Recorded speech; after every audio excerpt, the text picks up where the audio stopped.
Hey everyone, Charlie Morgan here, and welcome to Total Niche Immersion. So at this point in the training, you should have picked your niche and you should know what your niche is. But now you might be wondering, well, what problem am I going to solve for them? And also you might know nothing about your niche. You might have some understanding of it, but you could also have no understanding of it. And so what we're going to be doing in this video is I'm going to unveil a strategy that I've used in the past, that I've created myself, that will help you completely immerse yourself in the world of your niche. And this is going to help you understand your niche probably better than they understand themselves. I'm going to show you how to find a painful problem to solve and validate that that problem is the right problem to pick and everything. But I'm also going to show you how to construct an avatar and how to really get to grips with this thing. Now, even if you already know your niche, and even if you already understand your niche, I'd still recommend you do this video, and I'd still recommend that you follow the instructions in this video, because you can never understand your niche well enough. I've been doing this for 8 years now with my niche, and I still learn new things about them every week, every month. I'm learning something new, something's unfolding, and I'm able to use that information to bolster my business and make more money. And so if you think you know everything you need to know about your niche, then you've kind of failed before you've even started, because you never know everything about your niche because it's always changing and evolving. So let's get into it. So we're going to go through Born from Niche, Avatars, 28 Buckets, the Imperium is exciting. This is where we're doing the business, which obviously contribute to your core foundations. Now this resource will give you a solid process to help you properly understand your niche on a deep level and extrapolate a problem from them, and from that understanding that will be worthy of building a consulting business on top of it. You must get this right, so pay attention. If you skip, like, the niche research thing is kind of boring and it doesn't sound that shiny or exciting. Like, I know what you're thinking, like, it's just a bit of research, like, I don't care. But honestly, like, I cannot overstate the importance of this. You must get this right. You must find a good problem and a good solution, and the only way we're going to do that is if we really, really dig in and try and understand this thing. So born from niche. So your business is born from your niche. Your niche essentially gives birth to all the foundations in your business. Your offer that you have, the result you offer, the solution you have, the problem you have, all of these things are upstream from the selection of your niche. And the quality of your foundations, which determines the quality of your business and therefore the quality of your entire future, pretty much, is hinged upon your niche. And so it's imperative that you get it and you understand it, because the better you understand it, the better you can adapt yourself and your business to it. And truth is, like in nature, for example, like the species that survive are the ones that fit the niche the best in any given environment. And so the species that understands that niche the best is able to adapt its body and its behaviors and everything about itself to that niche. And it's only through understanding the niche that adaptation can manifest. And so businesses don't start because of a good idea. They start because a market has a need, want, or desire that can be capitalized on. So we don't just, you should be realizing this by now, we don't just come up with ideas in the shower. And we're like, yeah, a light bulb moment, I'm going to go, like, eureka, I'm going to go and start this business. No, anyone who's ever done this, who's had this brainwave of an idea, it's only worked because the market has had a need, want, or desire that idea facilitates. It is a terrible idea to start with an idea, because the only reason an idea works is if it fits what the market needs, wants, or desires. And so this is why I'm starting you with a niche, so we can reverse engineer your entire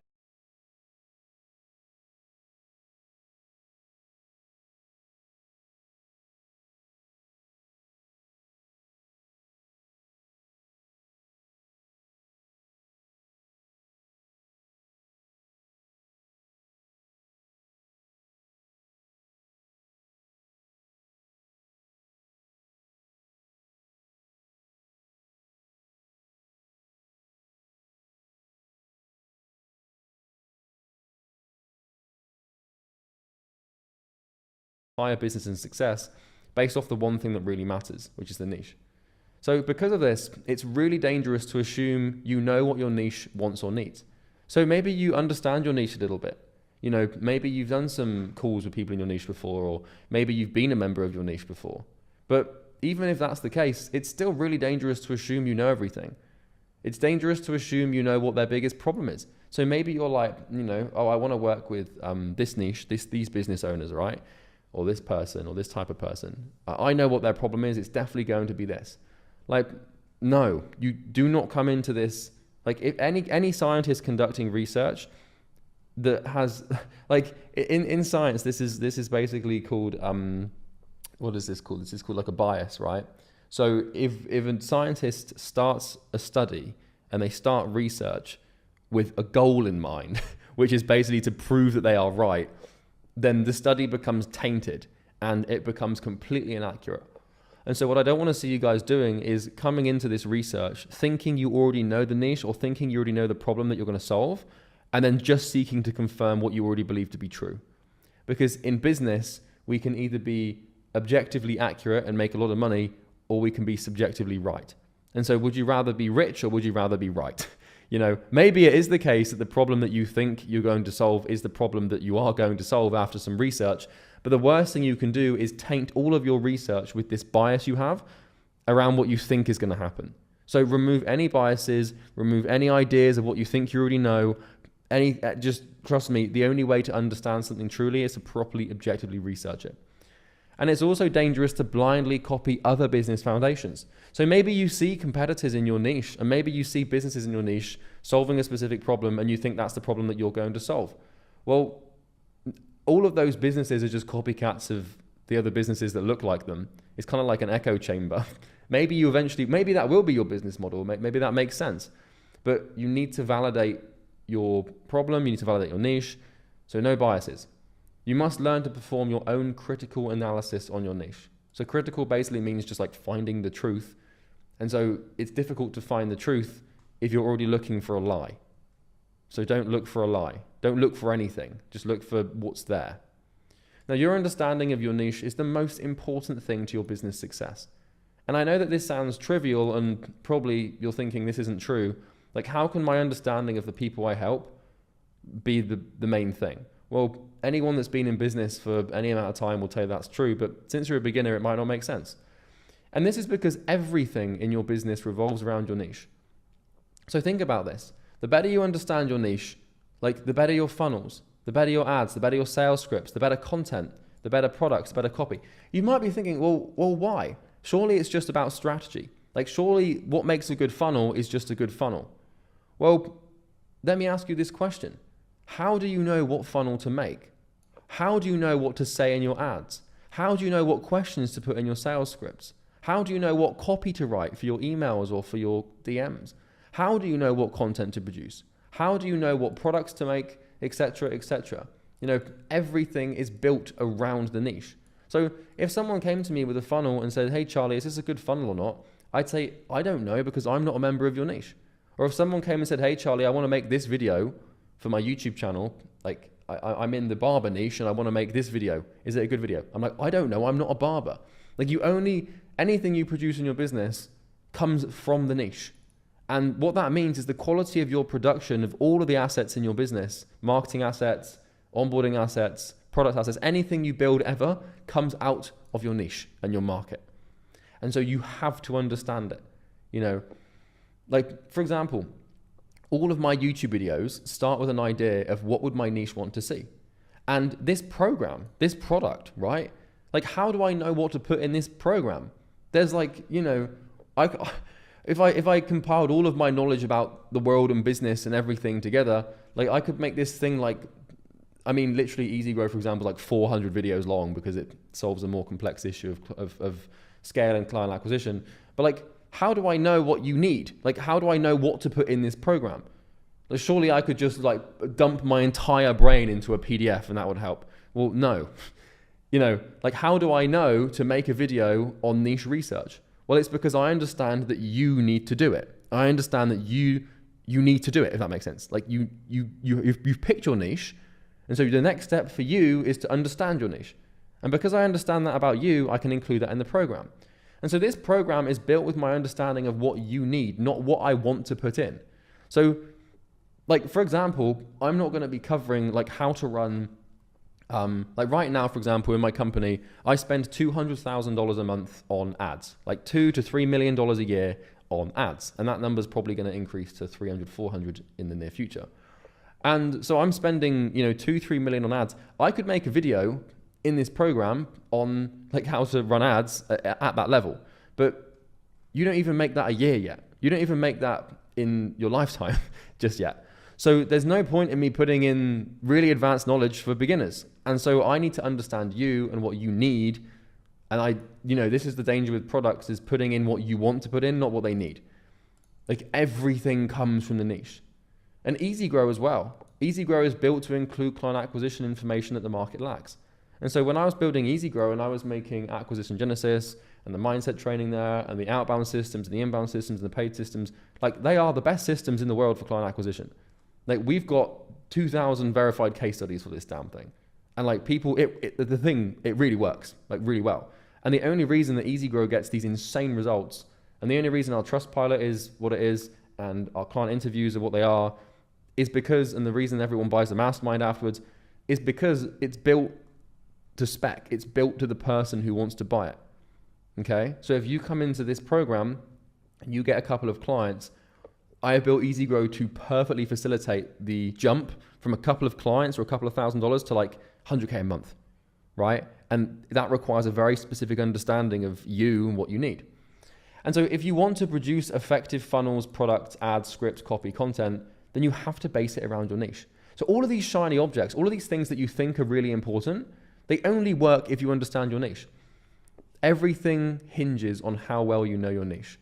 So let's get to know them. And here's a quote from Eugene Schwartz, who is one of the sort of founding fathers of modern copywriting, modern advertising. You know, if you've seen the show Mad Men, like those copywriters in like the 80s or 60s or whatever it is, kind of based off of these guys, right? David Ogilvy, Eugene Schwartz. But anyway, this summarizes it perfectly. Let's get to the heart of the matter. The power, the force, the overwhelming urge to own that makes advertising work comes from the market itself and not the copy. Copy cannot create desire for a product. It can only take the hopes, dreams, fears, and desires that already exist in the hearts of millions of people and focus those already existing desires onto a particular product. This is the copywriter's task. Not to create this mass desire, but to channel and direct it. And so anytime we're building anything in our business, for marketing, for advertising, for sales, for the team, for the product, it's always about channeling what is inside of the customer, okay? It's not about like writing. Like good copy is only good copy if it applies to your niche. Doesn't matter what strategies. You can have the best copywriting strategies in the world. You can have the best. You can be the best YouTuber in the world. You can make the best YouTube videos with the best quality production and the best scripts. But if it doesn't suit your niche, then it doesn't work. Everyone is so concerned with how to write the best copy and make the best content, but they're not concerned with understanding the very party of people that make it possible. So I hope that makes sense. Let's get into it. So avatars. Now, I'm not talking about the movies. If you don't know what the word avatar means, I'm going to explain it.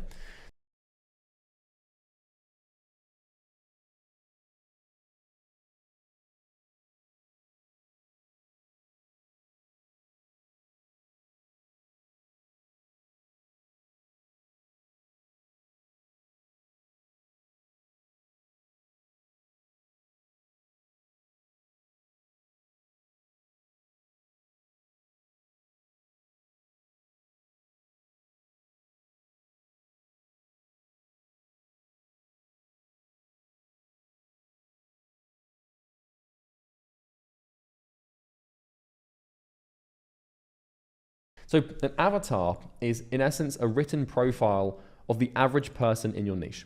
And so what we can do, if we understand the niche really well, is we can create what's called an avatar. An avatar is basically like a profile that simply defines the average human being in your niche. And if you understand the average human being in your niche, then typically you can understand all of the people in your niche. So by understanding one, we can understand many. Now, don't get me wrong.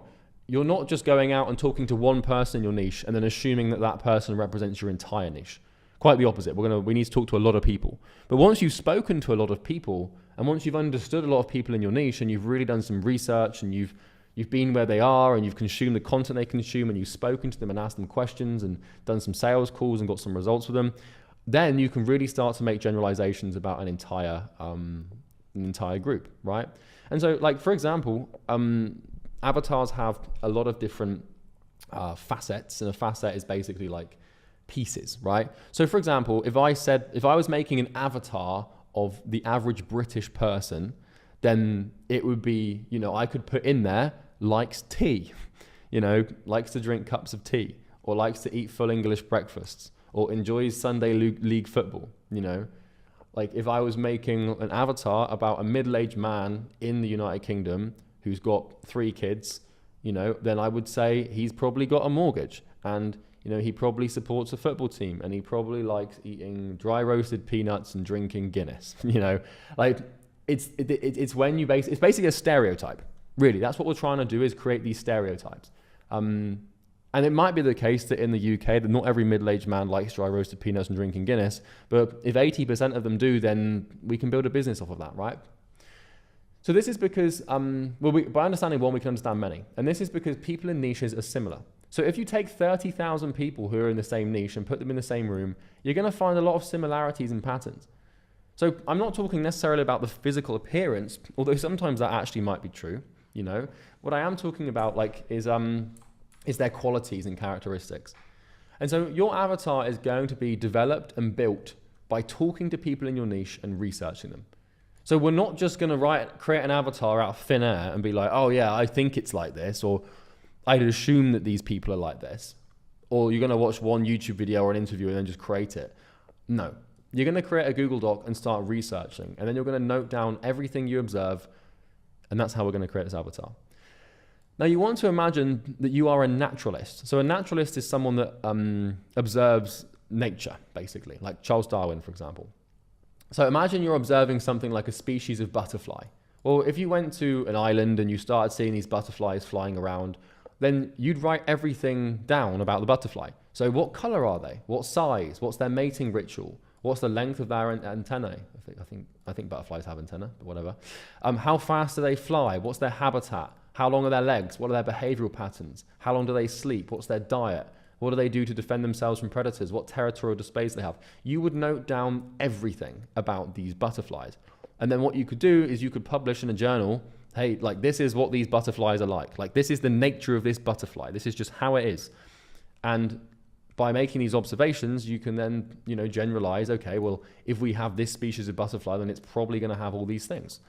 And then that way, if you're dealing with the butterfly in the future, then you know what to do. So like if you know that it has a certain territorial display, then if you want to, if you wanted to like manage the species and introduce a new butterfly to mitigate the species size, then you can do it when it's doing a territorial display that does something. But you know what I mean? You can start to, actually, if you understand a species, then you can start to play around with it and, have some, not psychopathic fun, but, you can have some fun with predicting its behavior and stuff.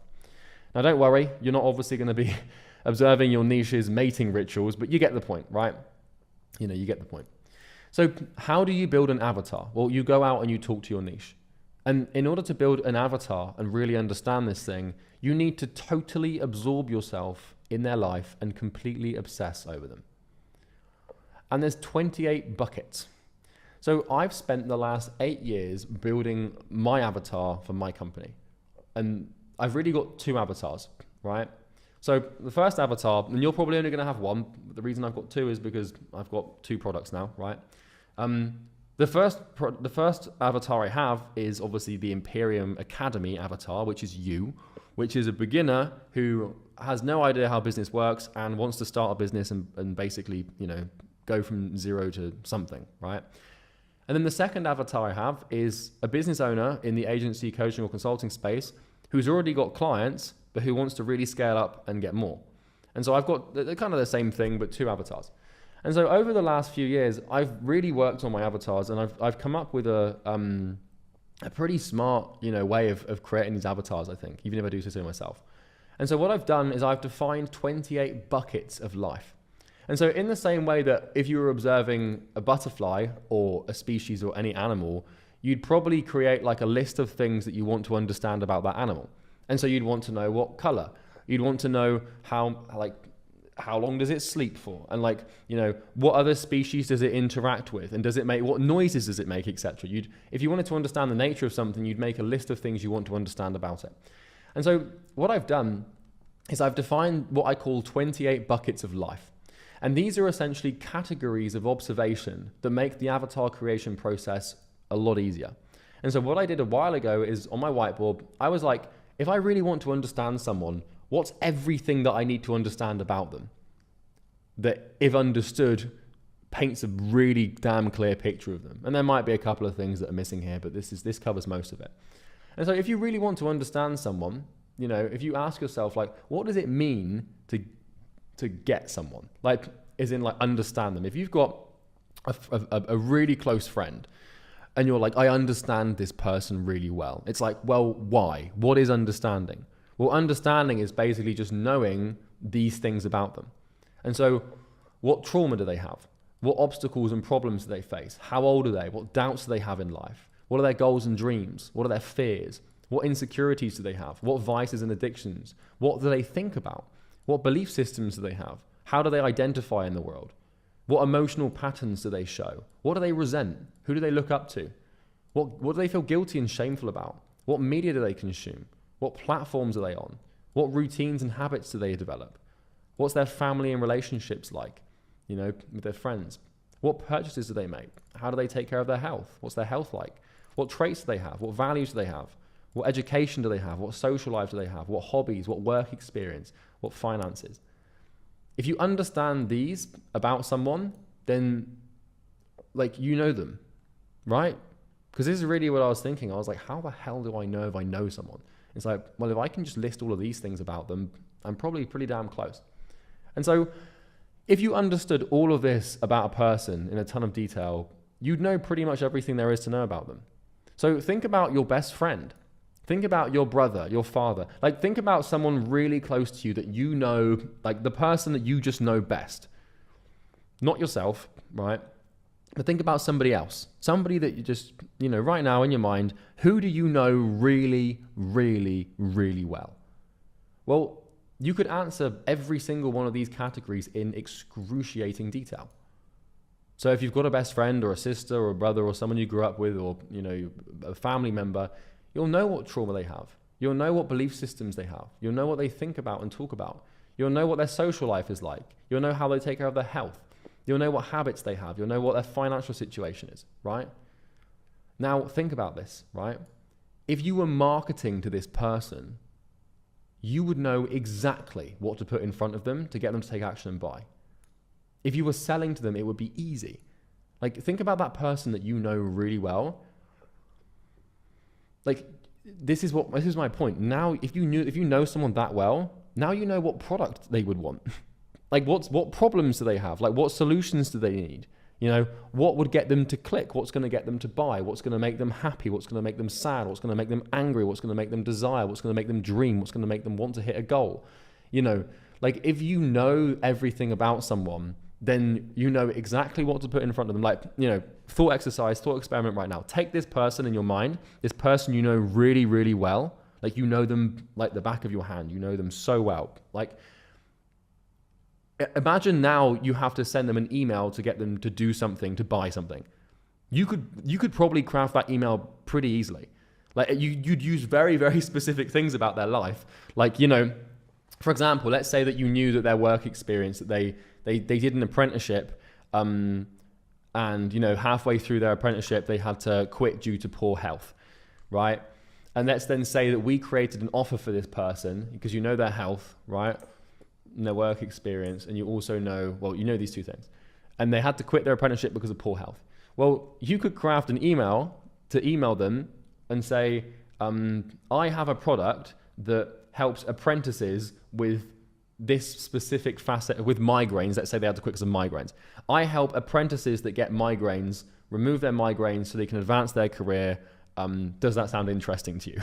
Like, that person's going to respond because it's scarily specific. And the only reason it's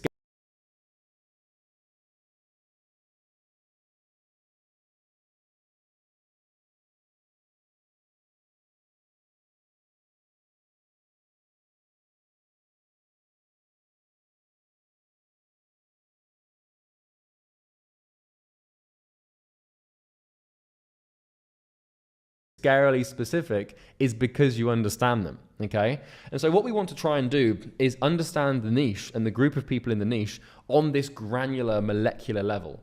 And this is how close you want to get to your niche and your avatar, to the point where you can describe your niche as if it's your best friend or your mother or your father. You just know everything about them.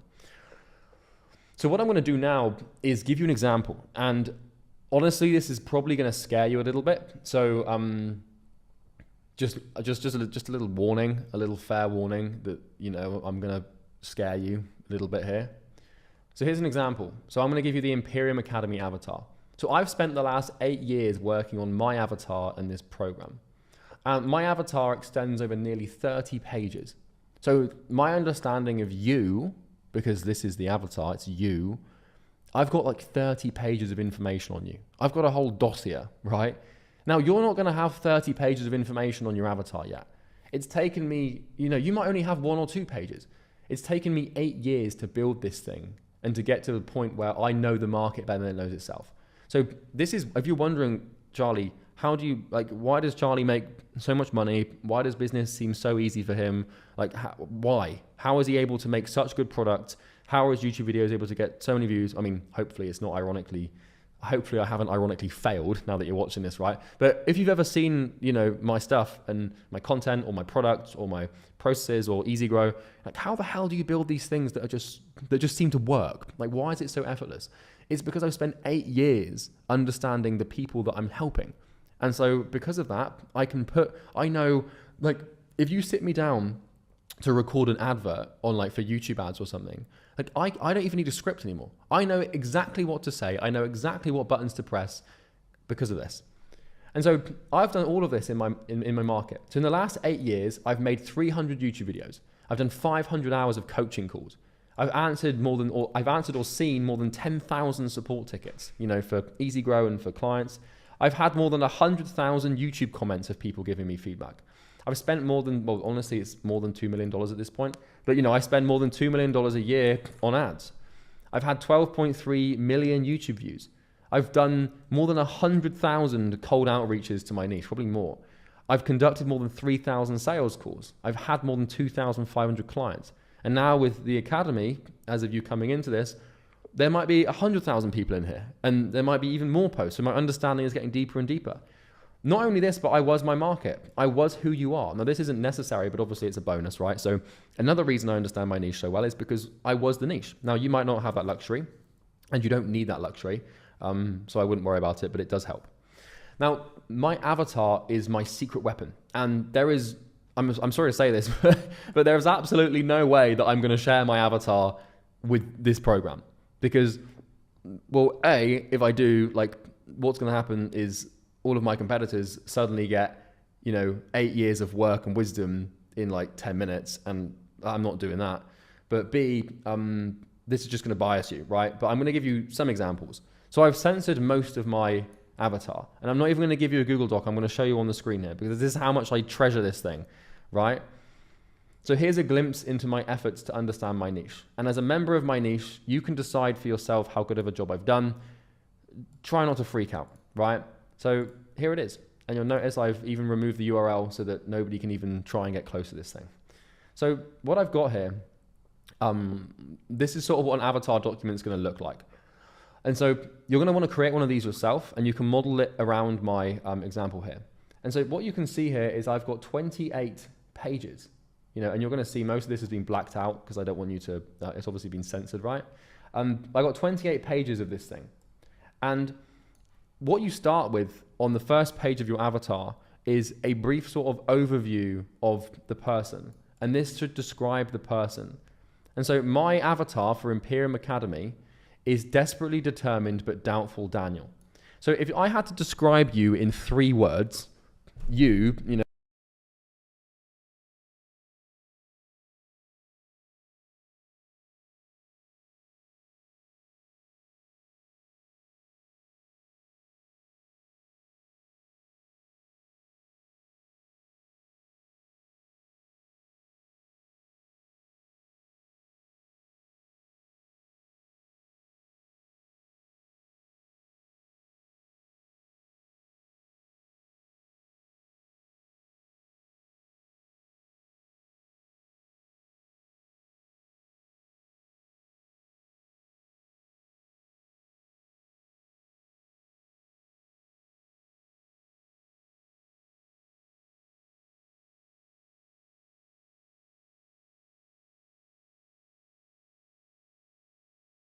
as an individual, I'd probably say that you're desperate.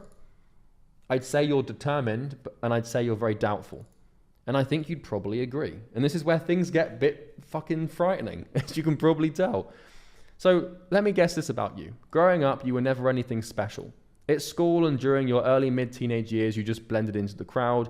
You weren't popular. You never did anything outstanding. You were an average or below average student. School came and went in your life as a boring, dumb, and perhaps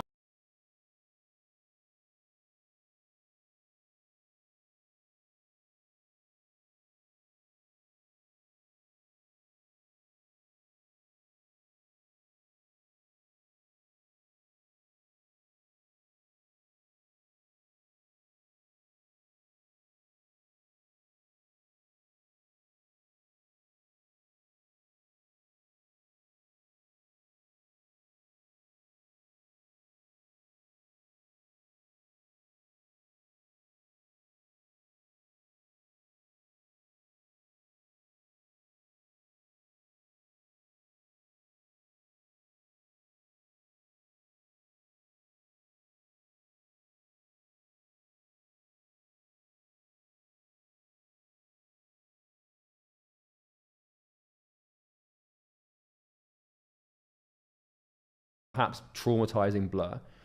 You progressed through school to later years, and as you did, you felt a sense of dread associated with the path laid out for you. University, jobs, kid, die, right? You're aware of the rat race and it terrifies you. But everyone else does it, so you must be wrong and they must be right. Well, you think they're wrong. You think everyone else is wrong, and you have to do something to escape the rat race before it's too late and can't afford to take a risk to do it. So you want to take risks now. You want to start a business now before you've got a mortgage and children and things tying you down. Also, you're desperate to reject society's financial belief systems, but you lack the confidence to do so. Everyone and everything points towards a 9-to-5, and you kind of go along with it maybe, but secretly you resent it. You think you're better. At some point on your journey, at some point on your journey to mediocrity, you come across a stimulus, you come across a video or something on social media, some millionaire dude talking about success and how it's actually possible.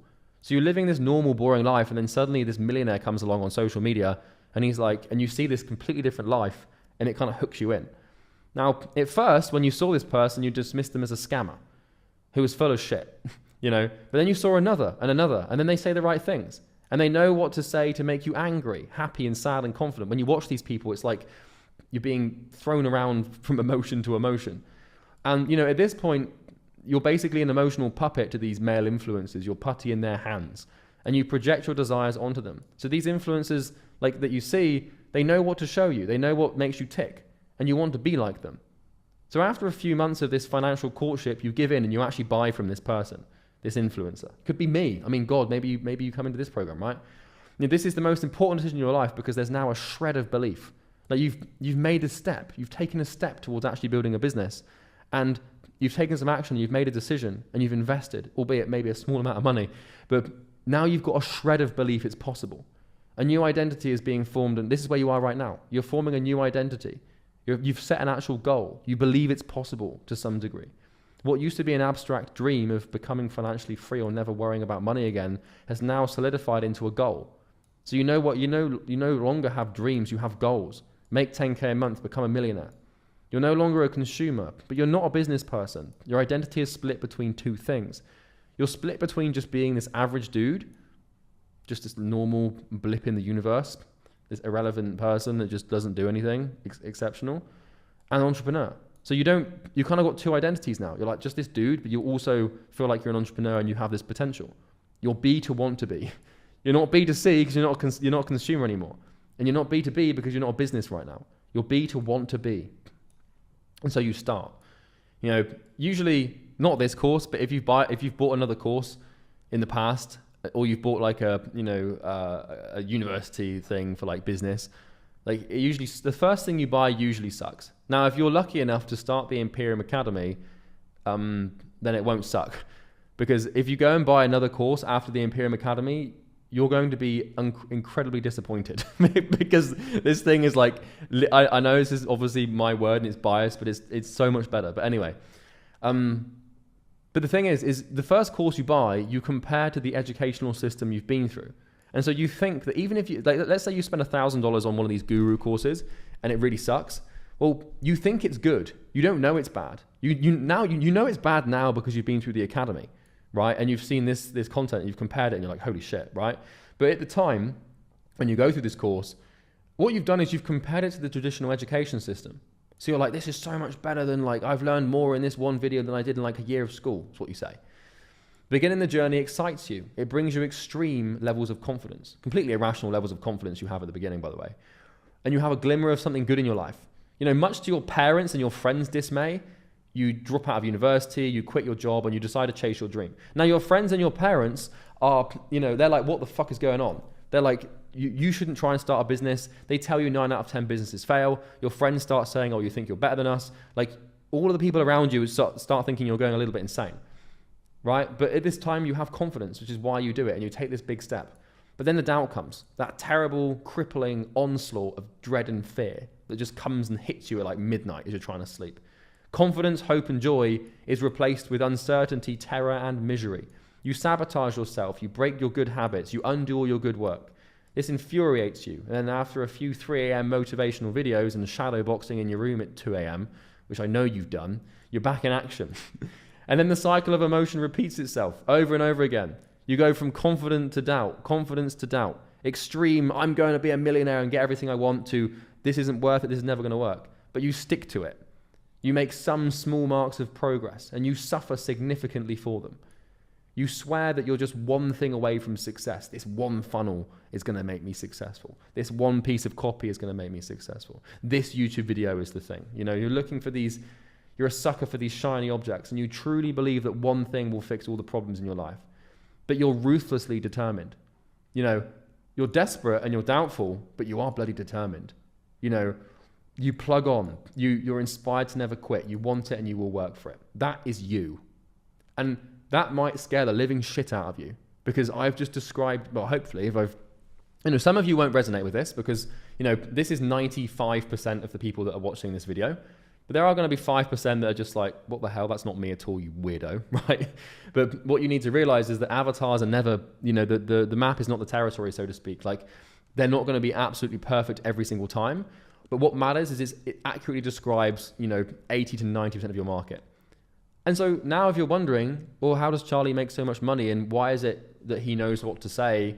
And it's because I know you. I've spent 8 years like in love with you, not in like a weird, you know, erotic way, but I love you. I love this market, so to speak. I love it. I love the people in it. I love helping them, and I'm completely obsessed with understanding them.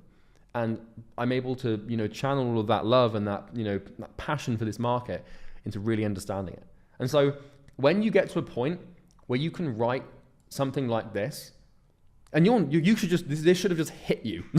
You should be like thinking like, what the hell? This is weird. This guy understands me really damn well. And this is just scratching the surface. So let's move on. So the next thing you do with your avatar, and by the way, I'm not going to give you like a template for this. You can basically use this sort of example to build your own template, because I don't want to just sort of, you know, there might be more things or less things you want to cover that you feel are relevant here. So I'm going to kind of let some emergence happen, and I'm not giving you a template for your avatar, but you're going to want to create one. But you can do it in your own way, right? Maybe you want to do it on like a Miro board, or maybe you want to draw it. So table of contents. So we've got trauma, which we can jump to. We've got everything we can jump to. So I know everything about you. And so let's start with the trauma. I can give you some examples. So you definitely probably have some trauma. Whether you know it or not, you probably don't know. You probably think I haven't got it, but you probably do. You know, trauma guides your life, but you're lucky because you have what psychologists would call post-traumatic growth. And this means the predominant way you solve your trauma is through work and growth instead of degeneration and decline. So instead of turning to drinking or partying or cocaine or gambling or heroin, you turn to work and you turn to business. So it's called post-traumatic growth. You know, you still slip into some of these bad habits that you used to cope with the trauma you had as a kid. So you still smoke weed, or you drink from time to time, or you play video games, or you're on short form content or bad websites that you shouldn't be on. But your main coping mechanism for trauma is work, which is good. So maybe you were bullied, and you can pause to read these if you want to. You know, maybe you got picked on in school. You know, you were probably unpopular in school and had low status in school. Maybe you didn't. You know, once again, the territory is, you know, the map is not the territory, but maybe you resonate with this, you know, in school. You've broken your personal word 1,000 times, so you lack self-trust. You've made loads of promises to yourself that you'd quit this and start that, but you've broken your word. You don't trust yourself. You know, you feel in your life, you felt directionlessness. In your life, you felt like you've wasted your potential. Maybe in school, you had no friends. Maybe when you were growing up, you were completely isolated because no one understood you. Maybe you come from a broke, poor, or low-income family. You know, maybe you feel mediocre or average and that terrifies you. So obstacles, problems, I'm not going to show you these because they're censored. So maybe a problem you say you have is you don't have the time to do it. You think you don't have ample time to make it work. Maybe you're studying or working full-time and you use this as an excuse to not start or work properly. You've probably done this before. Like one of the obstacles you have to success is telling yourself you don't have the time. You know, if I open up another one of these, let's just see. Lack of energy. Maybe you're tired all the time and you don't have energy to actually sit down and work consistently. Right? You see what I'm saying? Like these are little pockets of truth. Let's pick another one. You know, it's this one here. Another problem, monoculture business model. You can't think for yourself and you lack critical thinking.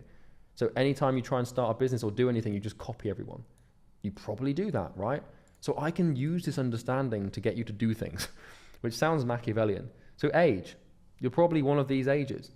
Either you're between 16 and 20, which means that you're an immature, confused teen. You're between 20 and 27, you're emotional, and I call these the I'm falling behinders. So if you're 20 to 27 and you're not successful yet, you probably feel like you're falling behind everyone. And you feel like you need to catch up with all these people you're seeing that are making way more money than you. And if you're between 27 and 35, then you're probably more level-headed, but maybe you feel like a failure. Maybe you feel like you've wasted your 20s and you've failed. And I'm not, as I'm saying this, some of this shit might make you feel emotional. It might make you feel angry. It might make you feel judged. It might make you feel like I'm a dickhead. You might be thinking Charlie's just a dick right now. I'm not doing any of this to judge you. I'm just making observations about the market, okay? And you know, if you're 18, maybe you're just confused. Maybe you're like, what the hell do? I don't know where to start, you know? So these are the three ages. These are the three different types of avatar I've got, you know? And then some doubts. Let's pick one of these, right? So one thing that you probably doubt is your competence. You feel like an imposter. You know, that's just another example, you know? Goals and dreams, right? I know your goals and dreams. Another goal you've got, supercars or equivalent status object. Maybe another goal you've got is, you know, being shredded, learning to fight, monk mode, good habits, you know, all of this stuff. So fears, your primary fears of failure, wasting potential. You're afraid of commitment.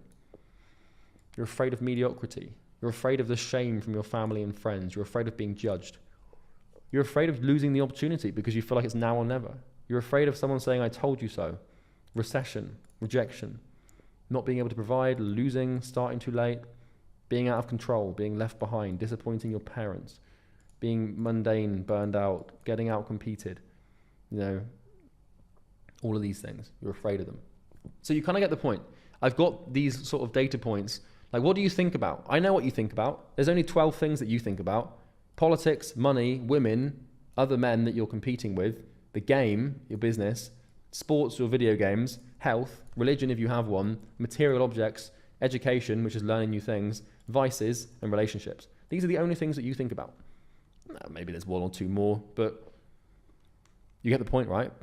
I know you so well, and because of that, I can use that knowledge to get you to do things, buy things, learn things, make progress. Now, a little ethical warning, if you're going to do this and you're going to build this, please make sure you're doing it for the right reasons, because with this understanding of this market, I could wreak some absolute havoc. You know, like, and you've only got to look on the internet to sort of realize that this is true with all the people that scam and, you know, create massive problems online. Like, they're just using this knowledge to, you know, further a negative agenda. So everything that I'm doing here and all of these things that I understand, I always want to use for good. Like, I want to use these understandings to, you know, really help you and, you know, help you progress. So what do you resent? Well, you probably resent social media algorithms for showing you content that fuels your bad habits. You probably resent part of yourself, bad friends. You probably resent the government, an ex-girlfriend, sometimes even your parents. So maybe you resent the far left or feminists. Once again, I'm not saying that either of these two things are good or bad. I'm not trying to make this political. You know, that's not what this program's about. You'll know this. But a lot of people in my niche, I'm observing the truth, they do not like, they resent the far left wokeness. I'm not saying whether or not I do, I'm just telling you what I've observed. This is kind of the truth, right? They don't like anyone that's weak and soft. The education system, they resent the education system for not teaching you what you need to know. So I've got a lot of this, right? What are your traits? You can pause, and these traits probably perfectly describe you.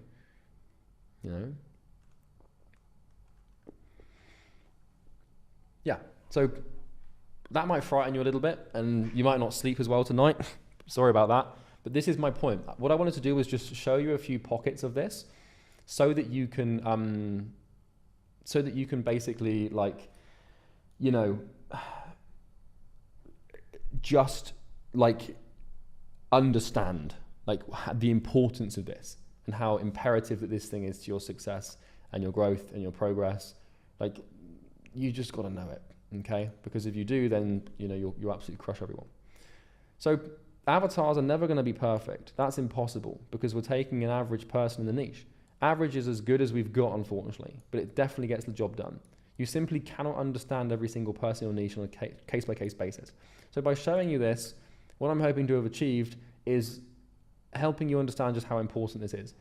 And you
You might be thinking like for your niche, like there's no way that there's that much detail on them. Trust me, there is. If you spend, many years talking to many people in the same place, you'll be able to create one of these things and it will be 20 to 30 to 40 pages long. It really will. Like this is possible, right? So yeah, now that you know a little bit about this, let's talk about this thing called ongoing cycle. So building an avatar requires market understanding. And to start, you have to do manual research. So in order for us to really, the best way to get to grips with an avatar is to do sales calls and talk to clients. But the problem is you can't talk to clients and get sales calls if you don't understand your avatar, because you need the avatar to get it. So let me explain. So true market understanding comes from doing sales calls, talking to customers and getting results. And here's how it goes. So you heavily research your market to hypothesize your avatar. So the first avatar you create is basically a hypothesis. And what this in essence means is you're creating a theory about what these people are like. And that's your version 1. And you're going to use this hypothesis to call out your niche and get sales calls and clients. And so you're going to craft your cold emails around this avatar. You're going to craft your cold DMs around this avatar. You're going to craft your cold calling scripts around this avatar. You're going to create your sales pitch, your content, your machine, your whole business is going to be created around this thing. And this hypothesis should be accurate enough, because I'm going to show you how to do this. It should be accurate enough to get some sales calls. And so once you've got some sales calls and some clients, then this will help you re-hypothesize a more accurate avatar, which will be version 2. And this new, more accurate hypothesis will help you get more sales calls and more clients, and more sales calls and more clients will help you get a more accurate avatar, and so on and so forth. And so a positive feedback loop forms. So this is amplification again. You should remember the idea of positive feedback loops from Six Figure Fusion. And this is what it looks like. So the depth of your avatar, like if the deeper your avatar gets and the more you understand it, the more sales calls and clients you can get, because the better the stimulus that you can use to attract people to the business and to get customers. And the more sales calls and clients you get, the better your understanding of your avatar gets. And the better your avatar understanding and depth gets, the more sales calls and clients. And this thing just feeds back and feeds back. And you will over time have this exponential avatar understanding where you'll get to a point where you can write a day in the diary of your avatar, of your niche. Like I can predict you and your behavior like to a T. I know exactly what you're going to do today. I know exactly what you're going to think. I know exactly what beliefs you have. I know exactly what trends are going to make you click. I know exactly what you like to eat. I know exactly what religions a lot of you have. I know exactly what you think about at 3 a.m. when you can't fall asleep. I know everything about you. And this is also what politicians do as well. So if you've ever wondered why some political leaders are just so successful and seem to have so much charisma and popularity with a certain group of people, it's because they know what to say. They know exactly all these political messages that have come out of the mouth of the politician, whether it's "Make America Great Again" or whether it's Hitler with the Nazis, whether it's Churchill with "We'll fight them on the beaches," whether it's Obama, whether it's a Roman emperor. Like all of these speeches and all these words they say and all of these messages that resonate, like they're so carefully engineered because of the level of understanding. Like for example, when we had Brexit in the UK and the UK left the European Union, Dominic Cummings, the guy who engineered Brexit behind the scenes, he came up with the strapline or the message for Brexit for the Brexit Party of "take back control."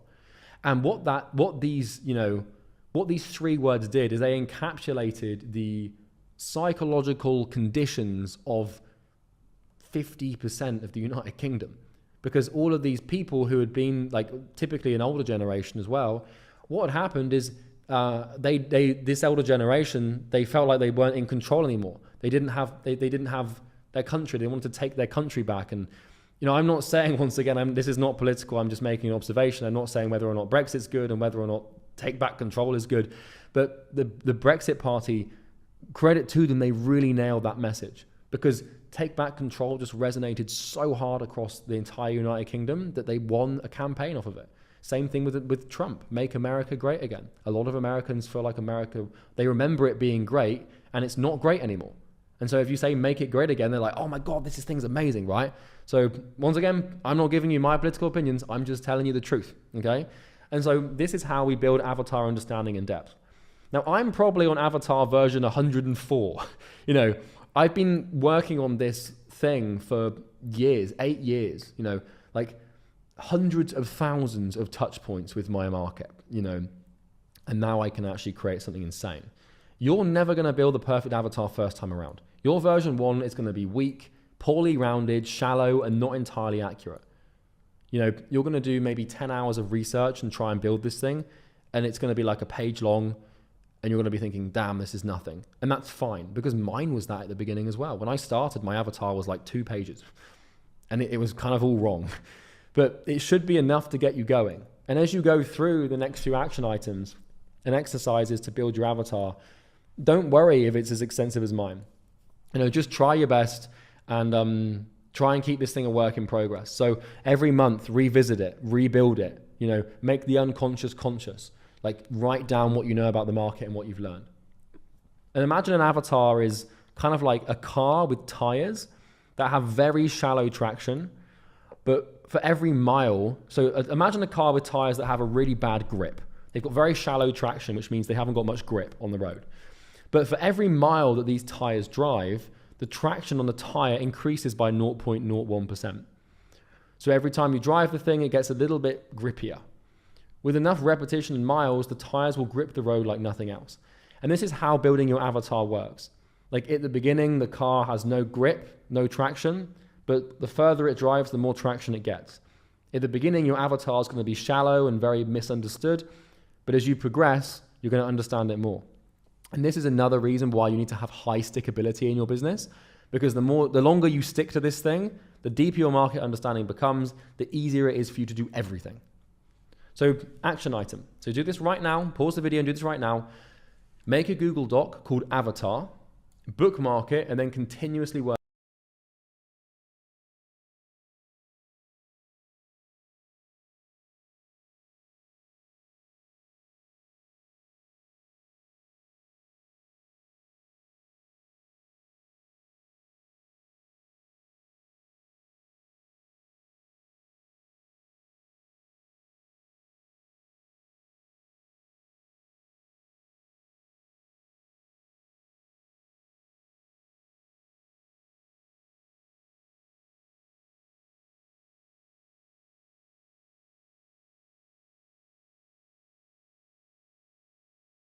on it, okay? So I want to see you do this now. You know, make a Google Doc, call it Avatar. Don't even have to fill it out yet, but just make it and then put it in your bookmarks. So it appears in your bookmarks tab up here, and just continuously work on it. So do that now. You should be doing that right now. I'll give you a second to do it. Go and do it now. And don't be one of the people who says, "Oh, I don't need to do that. I know my niche." Or I'll do it later. Maybe you've just put that on the to-do list. Do it now. There's no time like the present to put cause to effect, my friend. So the next thing is the immersion strategy. So the point of this video is total niche immersion. And immersion basically means to become heavily, heavily involved in something. And so what we're going to do now that you understand the importance of understanding your niche and you've seen the absolute devastating raw power, that comes with being able to do that, as demonstrated by my avatar and my understanding of you, we're going to develop an immersion strategy. So this is by far the most powerful strategy on the planet for avatar building and niche research. And I created this and did exactly this to build all my avatars for my past businesses and my present business. And this strategy got me to 10K a month, 100K a month, and $1 million a month, respectively. And it's going to get me to 3 million a month soon, right? So this strategy contains 5 key steps, and you can see the document below. So we have step 1, which is called immersive community. Step 2, which is called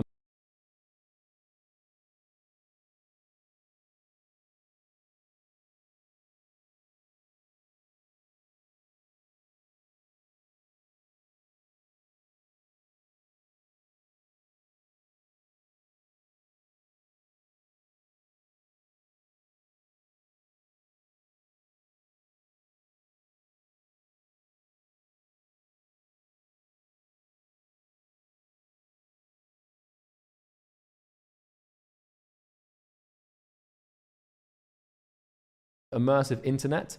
Step 3, which is called immersive content.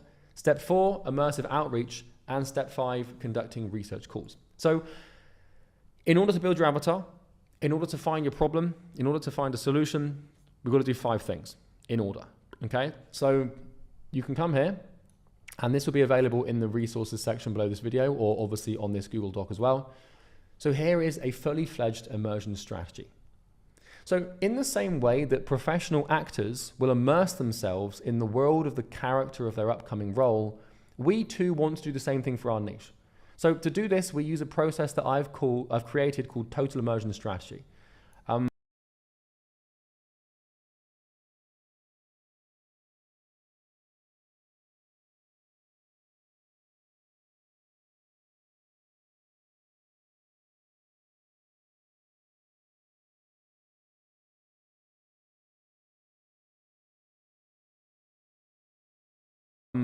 Or just immersion strategy. Immersion means deep involvement in something. And what I've done is create 2 resource views. So I'm telling you, this is where we're going to really start doing some work. So there's going to be a lot of resources in this video, and we've got resources inside of resources inside of resources. So what you can do is come to immersion strategy, and maybe you want to go to file and make a copy for yourself, and you know, organize it in a Google Drive.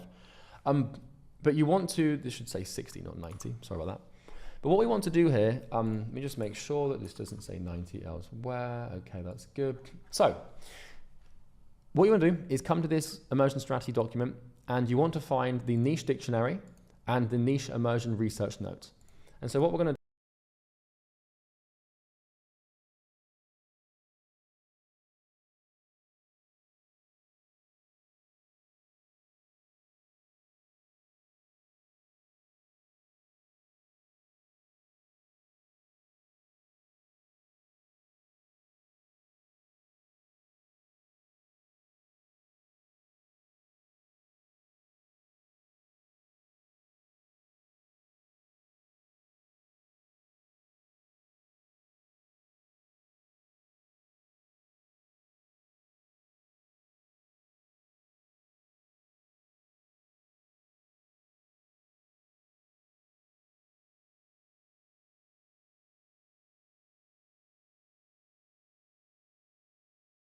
do is open these 2 up, and these will also be available in the resources section to download as a PDF, but you'll want to click here for the Google Doc, open this up, and then make a copy for yourself so you can actually edit it, and do the same thing for this.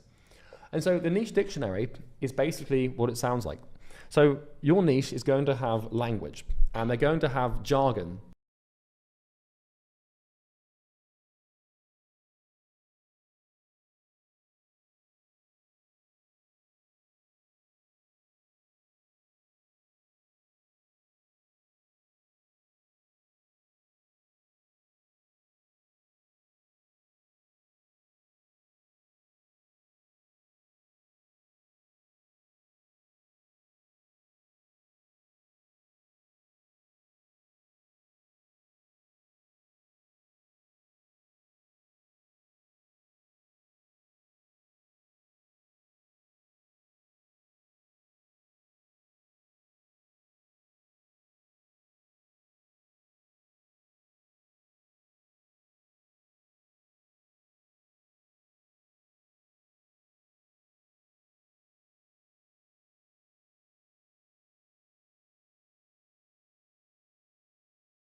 And the niche immersion research notes.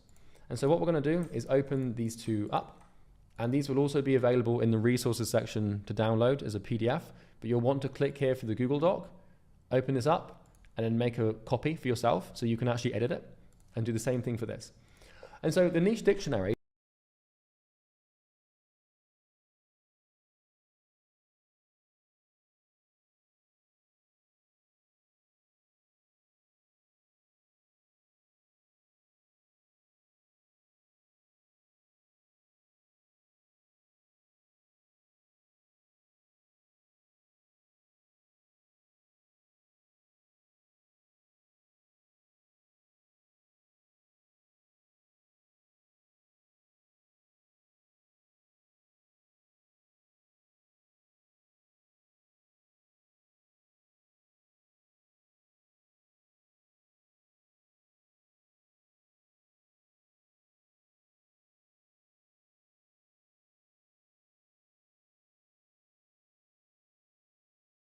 is basically what it sounds like.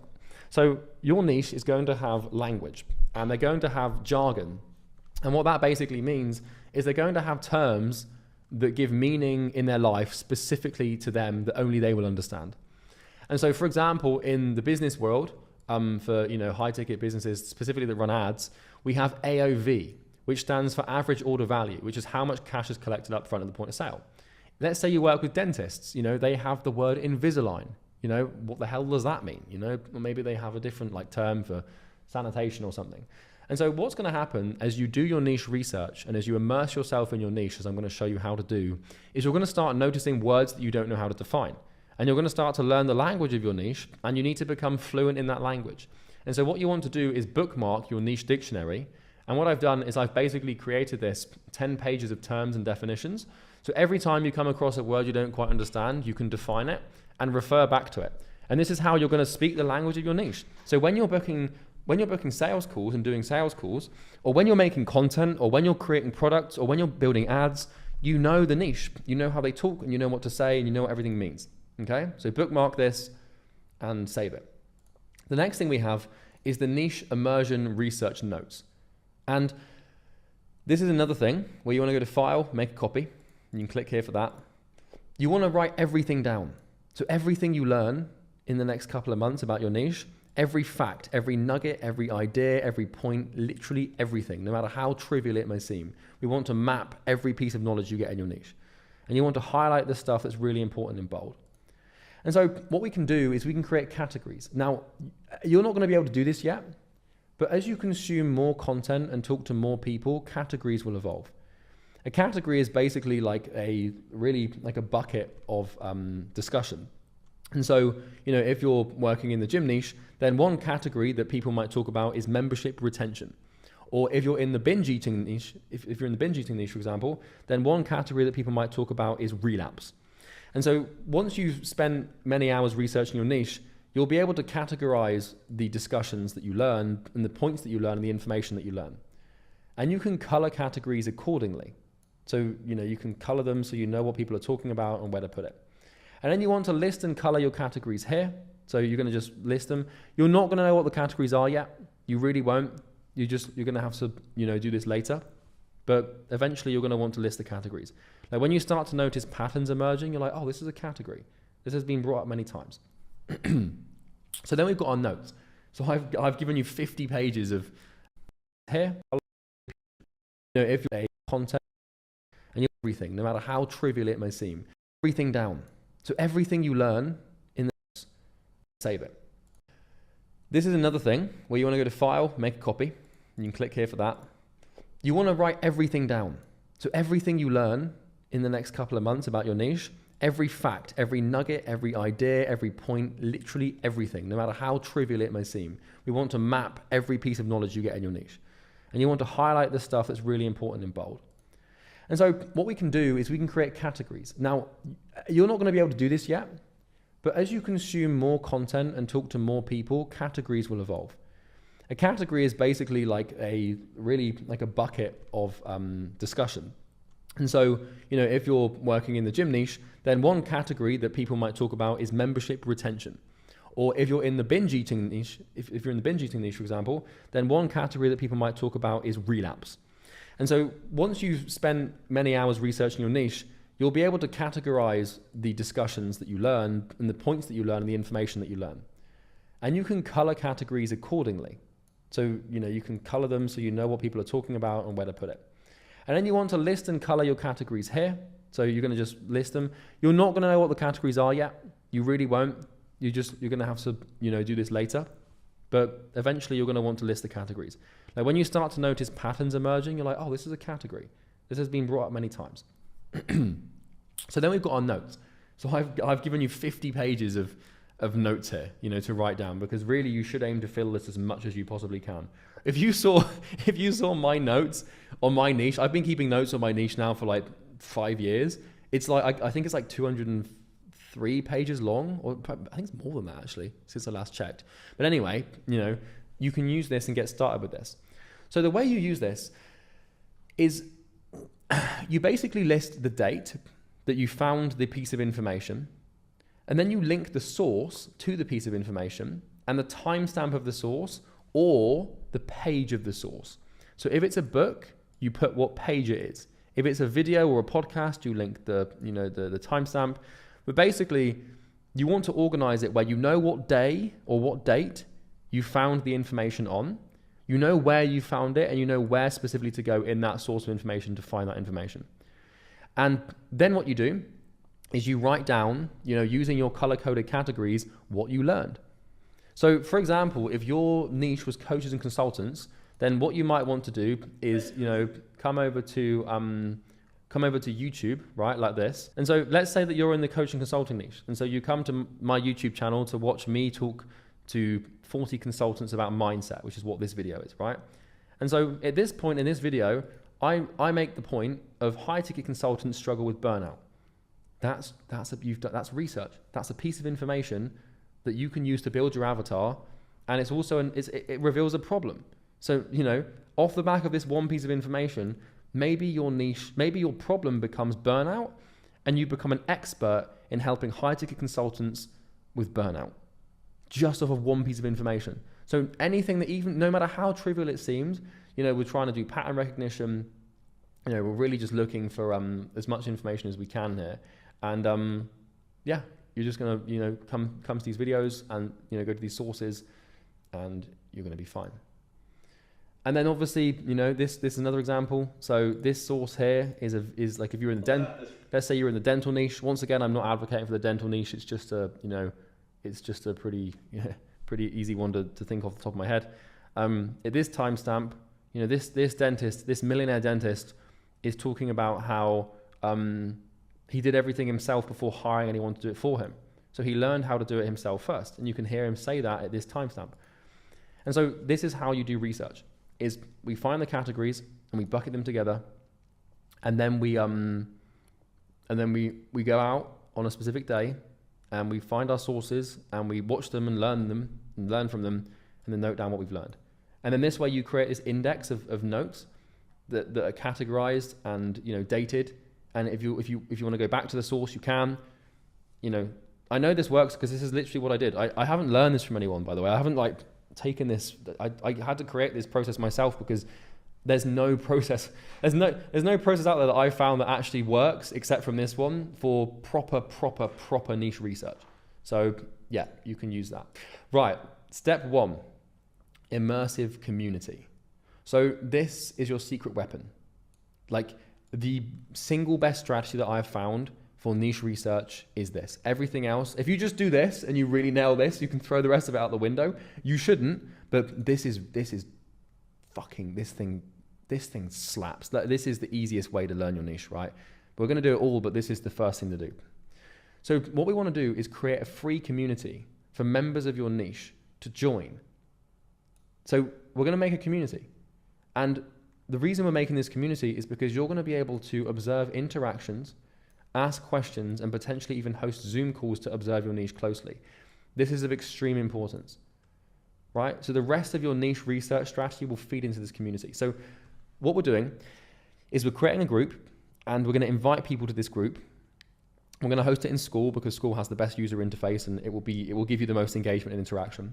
And Skool is, by the way, the platform that you're watching these videos on right now. So you can tell it works, which is why we use it.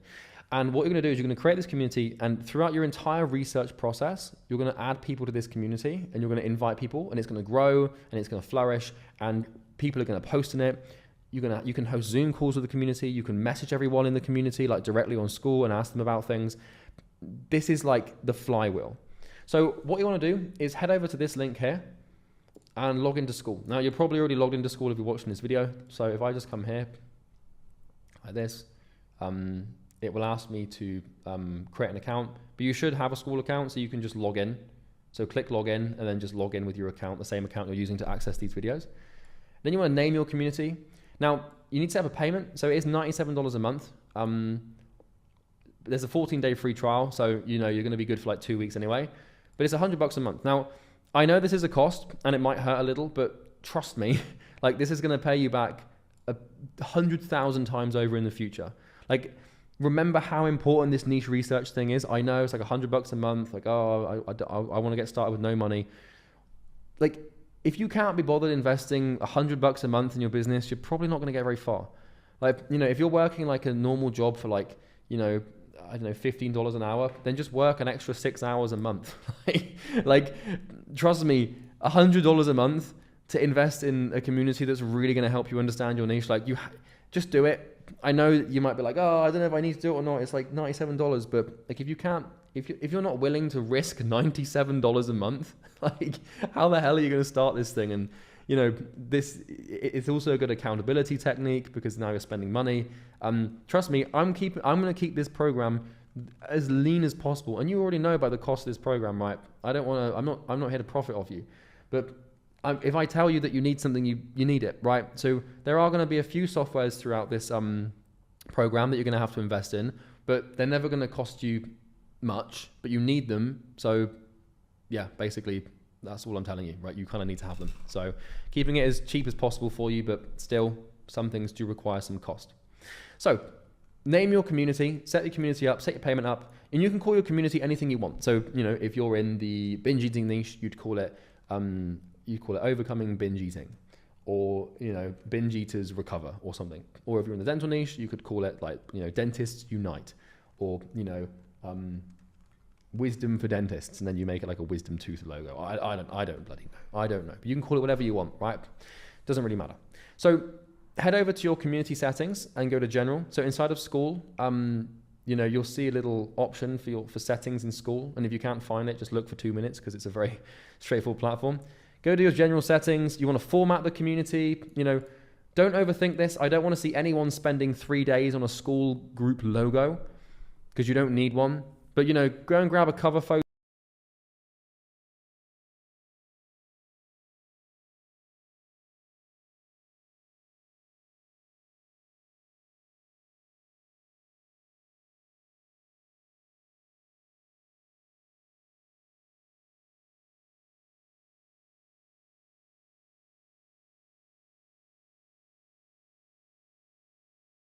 Take you more than 10 minutes. If it does, then you're spending too much time on it. Make the group public and update the settings. Navigate to tabs and turn the classroom and the calendar off. So you can go to, you know, Skool will by default have a classroom and calendar feature. But if you don't want that, which you probably don't, then you can turn them off. And then you can check other settings. So there might be other settings in Skool because, well, I'm making this video now, and by the time you watch this, Skool might have updated itself. So, you know, just use your brain. Skool is a very intuitive platform, and you can go to the settings of your community that you've just created and configure them so that they make sense. Make sure it's free, make sure it's named properly, and you're pretty much good to go, okay? So now you have your community platform ready to go. So we're not actually going to be inviting people to this yet, but what you're going to do now is every single interaction you have with someone in this research phase, which is basically going to be a 60-day research phase, then you're going to invite them to community for free. So if you talk to someone in your niche on Reddit about, you know, the problem they're facing, then you can say, oh, by the way, I'm in this community. It might be good if you joined it as well. Maybe you'll find some value in it, right? It's free.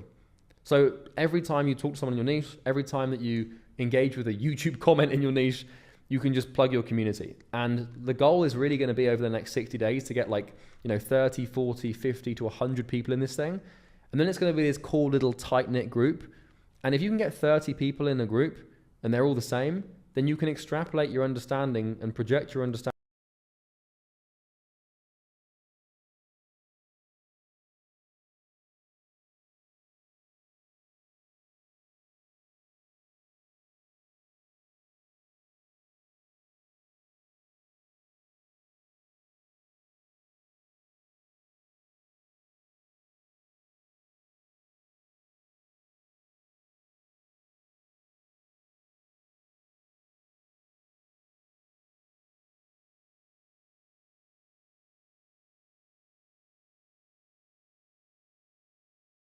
of those 30 people onto like 30,000. It's a very powerful thing to do. So do not underestimate how important this is. Set it up. You've got 14 days before it will bill you. And as you do research, you're going to add people to this group. Okay? So keep this group forever. And I really mean this. Like, yeah, it's a cost, but over time, you could have thousands of people in this group, from referrals, lost sales calls. If you're making content, you can send people to this group. You want to just continuously work to fill this thing up. Now, I will note one thing, that the link that I'm providing you here is an affiliate link. So if you sign up through this link, then I will receive an affiliate commission, although it's not all that significant, but I figured why not? You're going to do it anyway, right? So there we go. So one thing that's really, really important is that this community will make you more money if you leave it alone and don't pitch or sell. So this is the biggest mistake people make with their free communities that I see, is they're always in there pitching or selling. Like, if you just use this community to better understand your niche, then you can use that understanding, this organic, raw understanding, to improve every system in your business in terms of acquisition. But the second you start pitching or selling in your community is the second that this community will die. Like, it will just die. It will just not work. So you want to keep it pitch free, and it's going to grow. It's going to make you more money by providing constant new niche and avatar insights. So I'm not going to give you like a SOP on how to run this community, because it's pretty self-explanatory. You just start inviting people to it that you talk to, and you just aim for like 30 to 50 members, and then you get really active in there. And then you start messaging people, and you just manage it in the same way that you'd manage a group of friends. And hopefully you don't need instructions on how to do that. But you want to keep it forever, and you want to keep growing it. So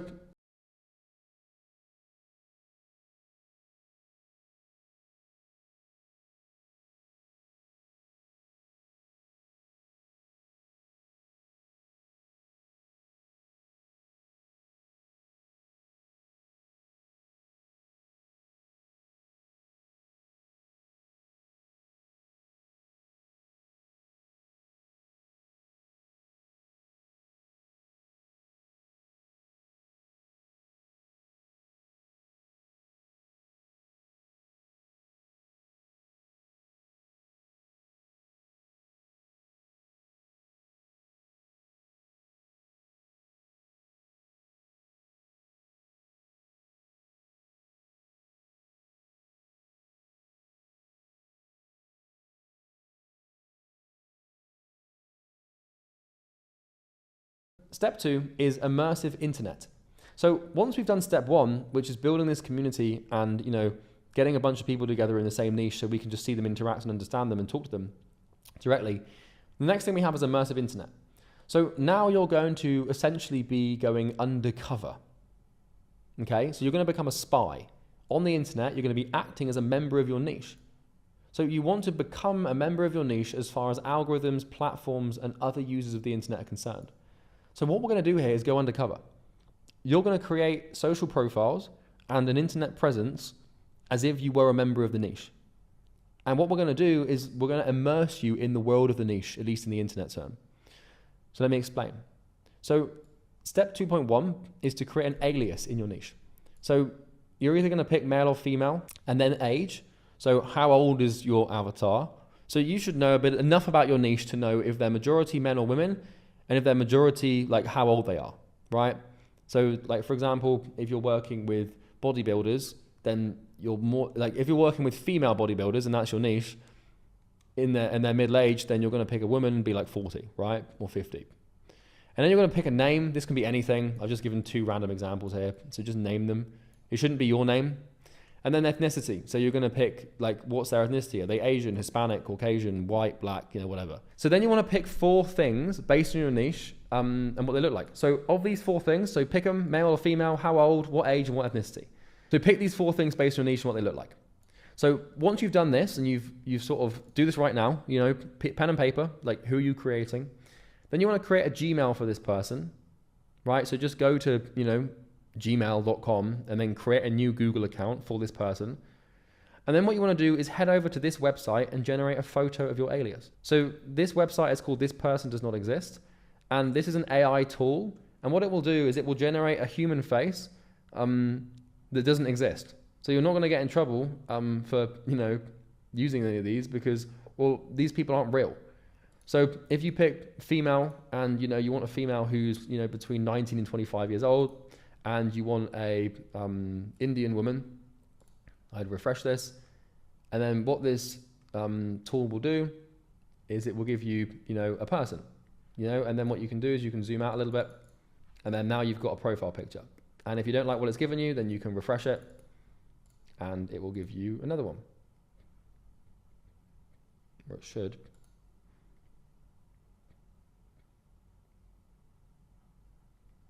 Well, it didn't. That's in bad.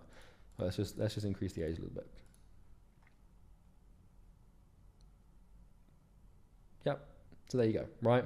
So it will give you a random face, which you can now zoom out to see.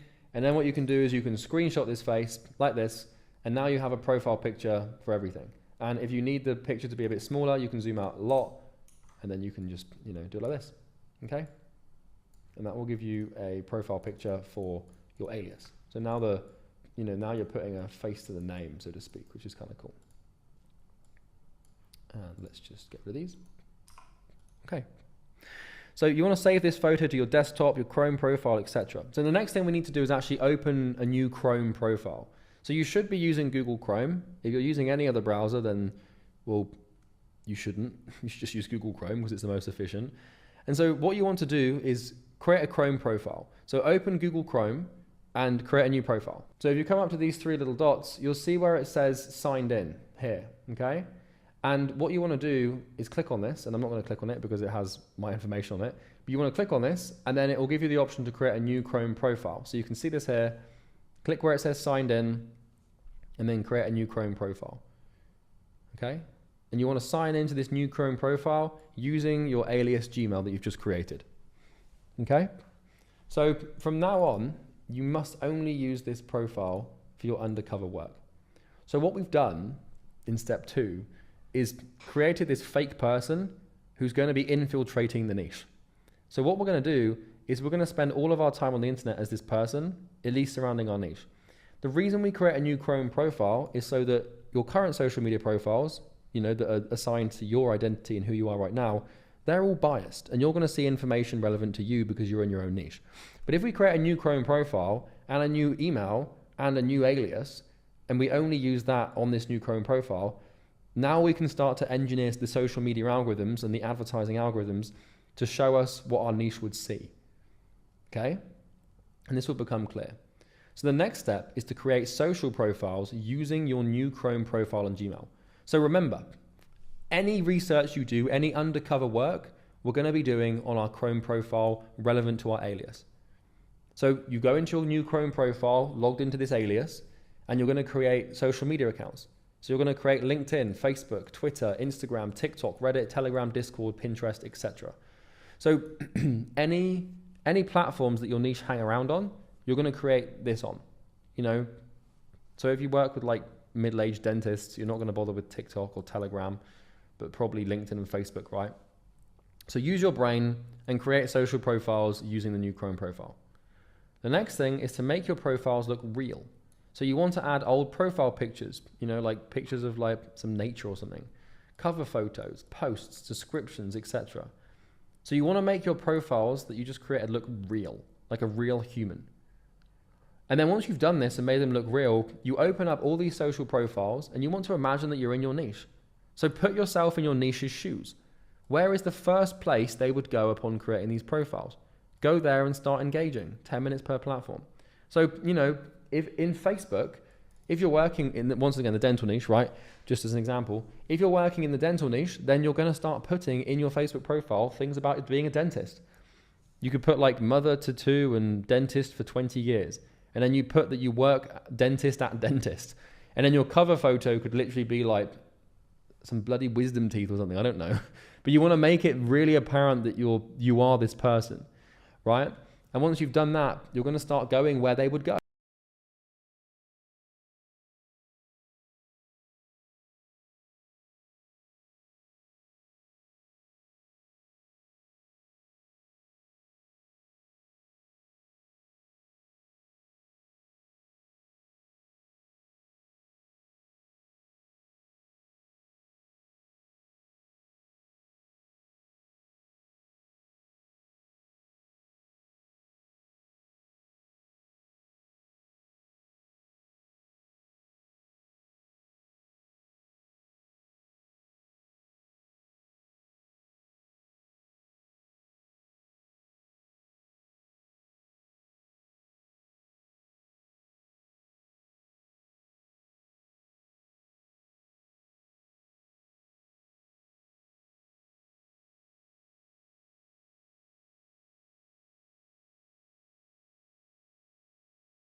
Oh, so, you know, if you're a dentist and you've just created a Facebook profile, then, you know, one of the first things you might think about doing is going and joining a free Facebook group for dentists, you know?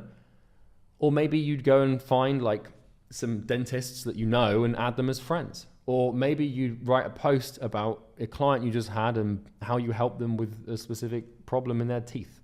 And this is just a specific example. I'm not once again advocating for the dental niche. I'm just giving an example.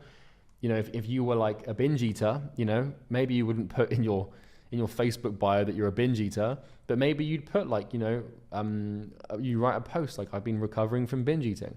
And then maybe you'd go and join like a group, or maybe you'd go on Facebook Reels or Facebook videos or whatever the hell people do on Facebook these days and look for videos about overcoming binge eating. Like, remember, these algorithms, they show you more of what you look for.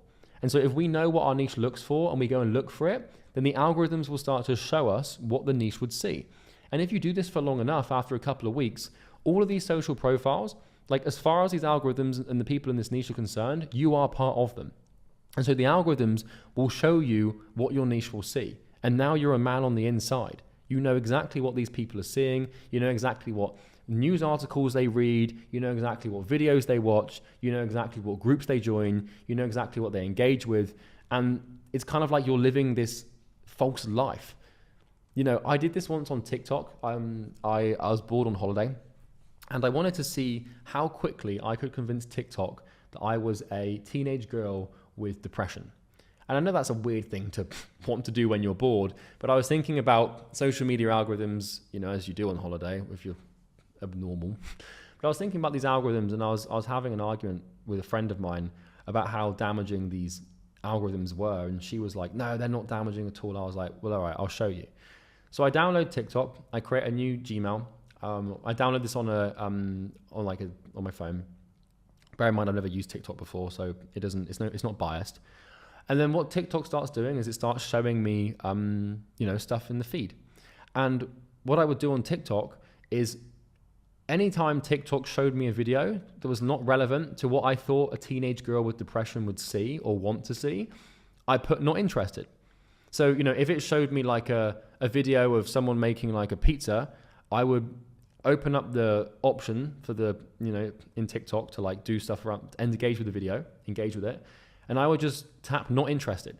And anytime TikTok showed me anything remotely close to mental health or like, you know, Taylor Swift or something, I would like it. And then I would share it with like people on WhatsApp and be like, check this out. And that tells the algorithm, okay, this person wants to see more of this stuff. And within, I think, about 6 minutes, I had my TikTok algorithm literally just showing me other girls with mental health problems. And that's what we're looking to do. I mean, that's obviously a bit of a weird example. You know, it's a bit of you didn't need that window into my life, but you know what I mean, right? These algorithms, you can easily manipulate them to show you what you want them to show you. And so if you're in a niche, and you know, if you're going into the trading niche and you're going to help Forex traders, then create a profile that demonstrates that you're a Forex trader, and then go and look for content around Forex. And then before you know it, within probably about an hour or two, all you're going to see is content on Forex. And now you're hooked up to the lifeline. Now you're, you know, it's in your blood, like it's connected to your brain, right? And now you can just scroll through like what these traders are seeing and what engages them. And then you'll start to find like inside jokes, you know, then you'll find problems, and every single step of the way, you know, you're going to be, I should say 60. Every single step of the way as you go through this, where is it here? Where is it? Oh, it's up here. Every single step of the way, you're going to be filling out your dictionary and you're going to be making notes. So if you come across like an Instagram reel about trading, and you know it gives you like something you don't understand, then you're going to define the term. If you see like a community post or a Reddit post about something, you're going to write it down. We're going to completely immerse ourselves, completely submerge ourselves in the life of the niche. So just one quick note with these social profiles, like especially with Facebook and these other platforms, don't engage too much at the beginning or you're going to get banned. So you only really, at the beginning, once you've created these social profiles, you know, you only really want to do like 3 to 5 actions per social profile. So, you know, if your niche is, I don't know, let's say that your niche is crypto coin makers, you know, and you create a Twitter account, just follow like 5 people. Just let the algorithm know your intention at the beginning. Don't do anything that isn't related to crypto, because then you'll start seeing crap you don't need. But we want to engineer them. So right now we're warming up the alias profiles and setting the initial conditions. So, you know, if you're in the dental niche, join the groups on Facebook, follow some famous dentists.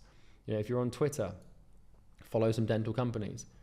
You know, if you're on Reddit, do this. LinkedIn, do this. Also, you can do this with YouTube. So I'm actually gonna put this in brackets, YouTube too. So YouTube's a big one, right? So what I mean by YouTube too, let me just highlight this, is like what you can do is create your new Chrome profile, right? Go over to YouTube and search for whatever you think your niche would see. Open up and watch, you know, 5 videos in full length on that thing, and then go to your YouTube recommended page, and all you're gonna see is stuff related to what your niche would see.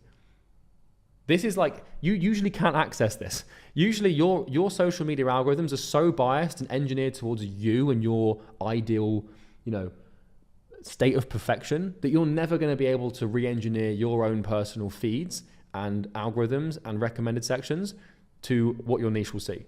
But if you go on YouTube right now and you create a brand new Chrome profile, and the first thing you do on that is you go and watch a 2-hour podcast relevant to your niche, and you go back to your recommended, you're going to see everything that these people see.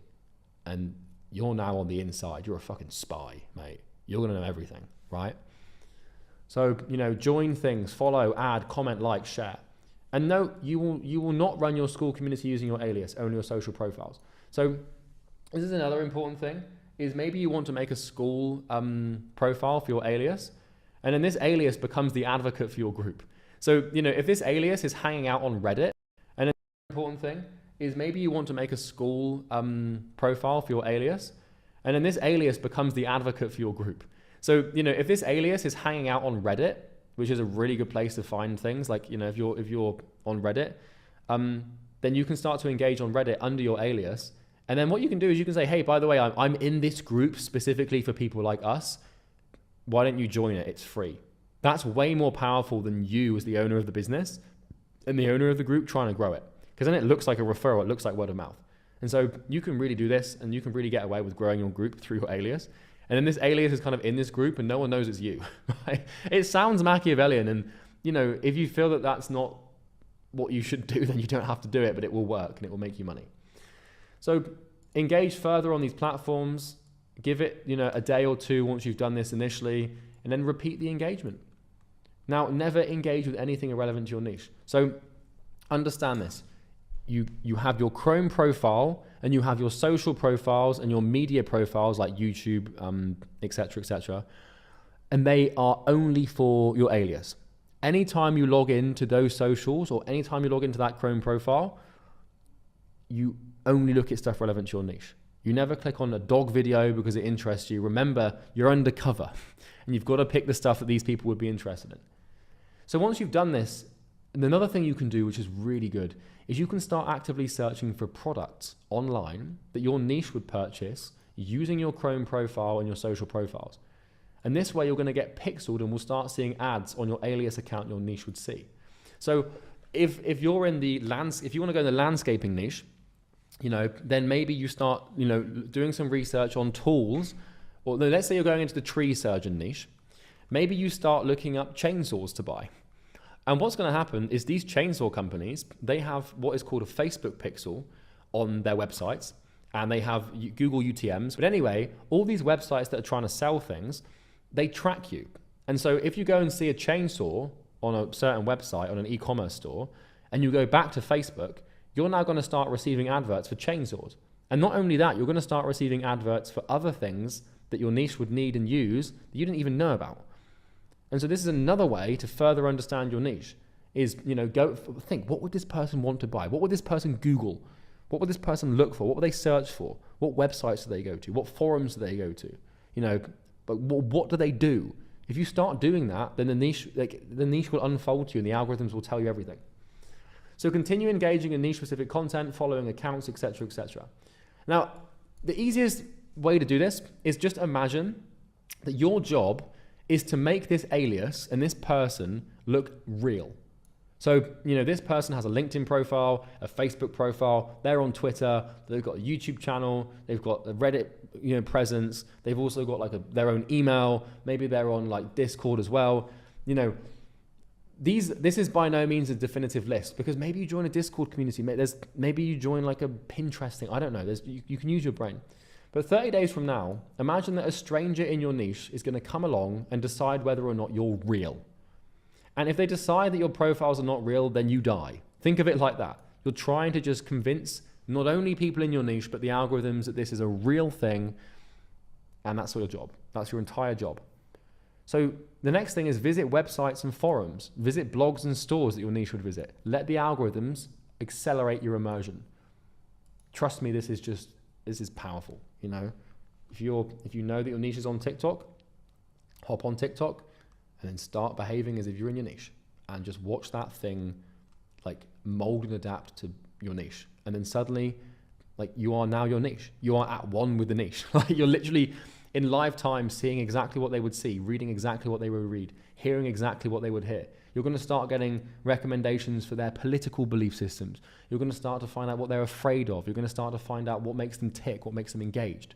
You're going to find out, you're going to start finding like memes. Like if you start looking at buying chainsaws and, you join Tree Surgeons United and, you read tree surgeon vlogs, you're going to start to be served tree surgeon memes, oh, that feeling when the apprentice, nearly dies, and then a tree's like falling on some guy. Like you're going to start to really get to grips with them. Over time, your alias feeds will be what your niche would see. You'll get the same content, shorts, reels, TikToks, videos, memes, posts, comments, likes as your niche. This is total immersion, and this is how you learn the true language of your niche alongside what they want, what problems they have, etc., etc. Okay? So maybe you keep seeing like Instagram reels in the tree surgeon niche of tree surgeons complaining about their apprentices and how they can't get good apprentices. Okay, well, now there's a problem. Maybe you find the problem. You think, okay, I want to ask them about this. I want to ask these tree surgeons, like, is this really a massive issue? Like, would you pay to solve this? Damn, okay, well, I've heard from like 15 tree surgeons that they'd pay to find good apprentices. Okay, well, there's suddenly this idea starts to emerge. Like, damn, that could be a business, right? All because of a meme.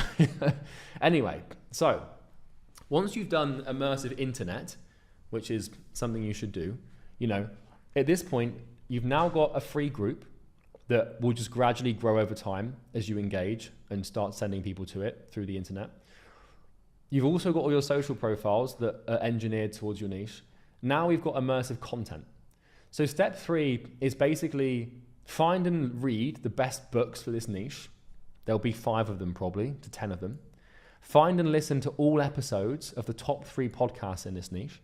And I mean this, all episodes, right? Find and watch all the videos of the top 3 YouTubers for this niche. So find the YouTube, like, is there a YouTube channel for tree surgeons? Like tree surgeon tutorials or dentist tutorials or binge eating tutorials, like, these niches that you could pick. Find the YouTubers, find the players, find the influencers, and consume everything that they have to offer. Find and read all the blog posts from the top 3 bloggers in this niche.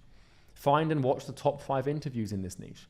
Find, subscribe to, and read the top 3 to 5 email lists in this niche. Like, these things exist. All of these niches, they have a world of their own. They have their own pocket of reality that contains an infinite amount of content if you just know where to look. So what I've done is I've created a resource that you can use to organize this content, and it's called a to consume list. So on this to consume list, what I've done is I've listed out all the forms of media or consumption that you could follow, and I've labeled them. So you want to do this right now, like start looking, like what are the books? Like is it like a tree surgeon for dummies book? Or how to what's that word that they use when they're like, is it coppicing a tree? Coppicing? I don't know. Anyway, you get the point. Maybe that's a completely different word. I don't even know the meaning of it. But like find the books that the niche would read and have read. Find the interviews with the people that have are in the niche. Find the email lists. So subscribe to email lists that your niche would subscribe to. All of these different things can be used. Cool. Podcast episodes. There's probably like 45 of them Maybe there's only 5. Maybe there's no podcast in your niche. That's fine. But, you know, find the podcasts that, you know, are the biggest and just make a note to listen to every single episode with your dictionary and your notes open. YouTube videos. Find all the YouTube videos that this niche would watch. And trust me, they exist. Even if you might have to look real hard because some of these videos might only have 50 views, but they're still infinitely valuable to your understanding of your niche and your avatar. Big blog posts. Find the blog posts that they would read. Miscellaneous. So anything else, any other pieces of content or information, you know, like tweet storms or anything, you know, this content exists. There are probably in your niche, like, I don't know, hundreds, probably thousands of pieces of content that you consume if you just know where to look. Because if you think about your life, you know, you're in a niche, you know, like make money online niche, or, you know, start an agency niche, or start a consulting business niche. Like, you know where to find the content. It exists. It's just because it's you and you know where it is. You know what to look for. So you need to be, you know, getting yourself into the shoes of your niche to really figure this one out. So use your brain to find as much content as possible. Literally everything. Consume all of it, you know. You want to develop a total borderline unhealthy obsession with your niche and consume everything. So this is step 3, is to immerse yourself in the content machine that these people would immerse themselves in. I know it seems so trivial. It's like, wait, Charlie, this is training on how to build a business. You're just telling me to listen to podcasts? Yes. Like, remember guys, remember this thing that I showed you? It's not here anymore. Remember the avatar that I showed you? Like, I've consumed every single piece of content in this niche ever. It's so important. If you want to build something that is that devastating and powerful, you've got to do this. So step 4 is immersive outreach. So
the thing is you can do as